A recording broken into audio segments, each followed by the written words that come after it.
Next question എന്ന് പറയുന്നത് Joseph ഒരു സ്ഥലത്ത് നിന്ന് വേറൊരു സ്ഥലത്തേക്ക് 30 കിലോമീറ്റർ പെർ മണിക്കൂർ വേഗതയിലും തിരിച്ച് 120 കിലോമീറ്റർ പെർ മണിക്കൂർ വേഗതയിലും സഞ്ചരിച്ചു.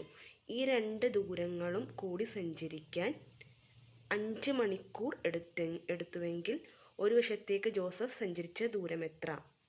അപ്പം നമ്മൾ ഒരു പോയിന്റ് എയിൽ നിന്നും ബിയിലേക്ക് ജോസഫ് സഞ്ചരിച്ചത് 30 കിലോമീറ്റർ പെർ അവർ സ്പീഡിലാണ്.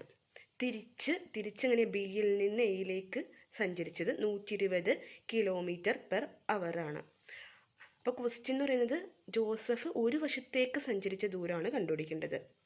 അപ്പോൾ നമുക്ക് ഇക്വേഷൻ അറിയാം. വേഗത that is speed is equal to distance by time, ദൂരം ബൈ സമയമാണ്. അപ്പോൾ ഇവിടെ 2 സ്പീഡ് തന്നിട്ടുണ്ട്. അപ്പോൾ ദൂരം എന്ന് പറയുന്നത് എന്താ? വേഗത ഇൻറ്റു സമയമാണ്. അപ്പോൾ 2 സ്പീഡ് തന്നേക്കുന്നത് കൊണ്ട് നമ്മൾ ആവറേജ് സ്പീഡ് കണ്ടുപിടിക്കും. ആവറേജ് സ്പീഡ് എന്ന് പറയുന്നത് 2ab by a plus b, 2 × 13 × 120 by 30 plus 120 that is 150. We get നമുക്ക് എന്ത് കിട്ടും? ആവറേജ് ശരാശരി വേഗത എന്ന് പറയുന്നത് 48 കിലോമീറ്റർ പെർ അവർ എന്ന് കിട്ടും. ദൂരം എന്ന് പറയുന്നത് ഡിസ്റ്റൻസ് എന്ന് പറയുന്നത് വേഗത ഇൻറ്റു സമയമാണല്ലോ. അപ്പോൾ വേഗത എന്ന് പറയുന്നത് 48 ഇൻറ്റു സമയം എന്ന് പറയുന്നത് 5 മണിക്കൂർ. അപ്പോൾ നമുക്ക് എന്ത് കിട്ടും? ദൂരം എന്ന് പറയുന്നത് ഡിസ്റ്റൻസ് എന്ന് പറയുന്നത് 240 കിലോമീറ്റർ കിട്ടും. ഇനി ഒരു വശത്തേക്കുള്ള ദൂരം മാത്രം മതി.